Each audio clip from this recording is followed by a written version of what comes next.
everything is possible, yet nothing is complete. You don't start when you are ready, you start to become ready. Maybe the world isn't falling apart, falling in place.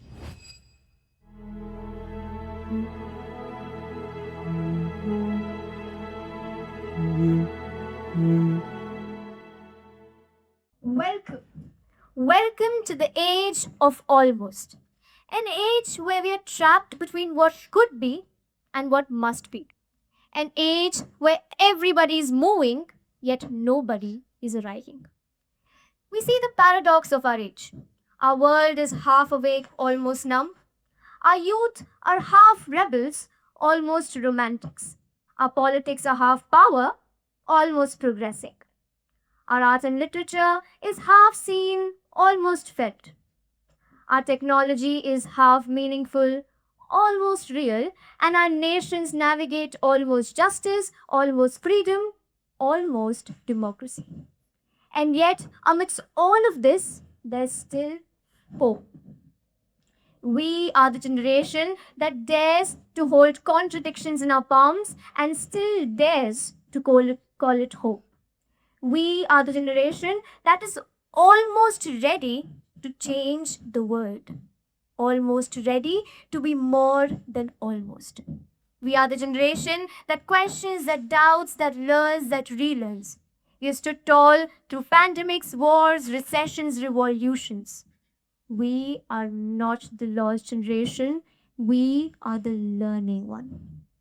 Kafka once said, I am a cage in search of a bird. Perhaps that's what we all are. Cages longing to be filled with me. Perfectionism, ladies and gentlemen, is my own cage. It feels like standing at the edge of brilliance, almost ready to jump. It feels like convincing yourself to polish, to prepare, to keep waiting for the right moment. Except the right moment never counts.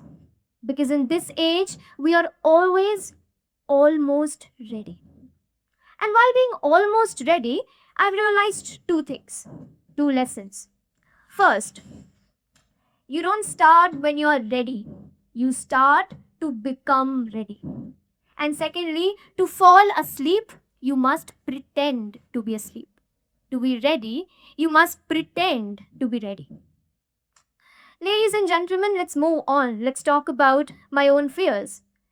My first fear was a fear of not balancing between perfectionism and realism.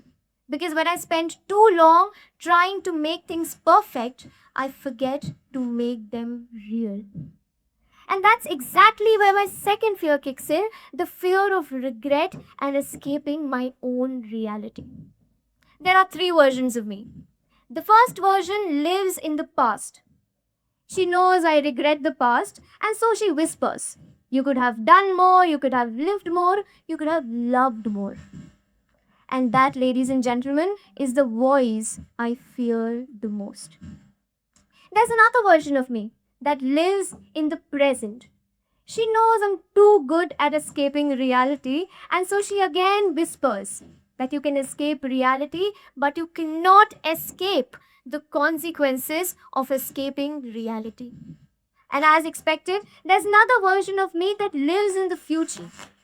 She knows I spent too long trying to find meaning in life. And so she reminds me that I spent too less time living that very life.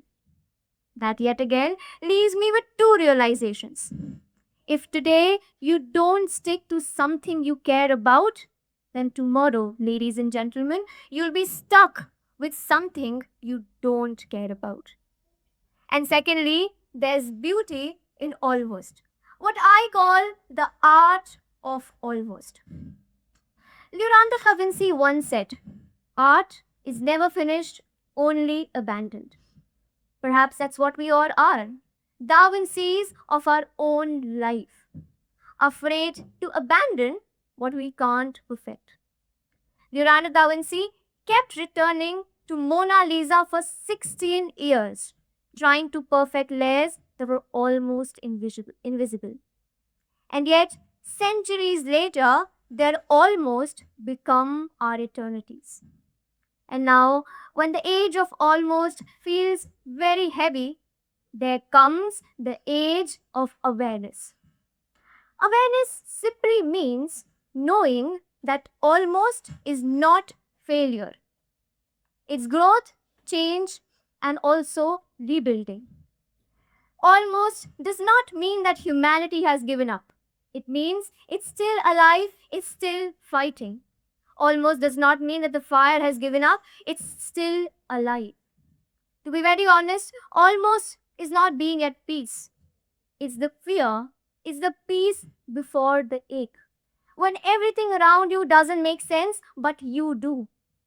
Almost is a bridge between awareness, is a bridge between almost and enough. And somewhere between almost and enough, I fear I'll lose control. This is the point where I realize that my greatest fear isn't one of the three I've mentioned. It's losing control. Oh, my emotions, my ambitions, my almost, my awareness, and most importantly, my actions. Because let's be honest, what good is awareness if it does not become action? And that brings me to the final point of this becoming, the age of action. This is a call of the new age, not the age of almost, but the age of awareness and then the age of action. Because the only way to escape reality is to stop escaping reality. Because to wake up, it's important to stop pretending to be asleep. Because let's realize maybe the world isn't falling apart, it's falling in place. Thank you.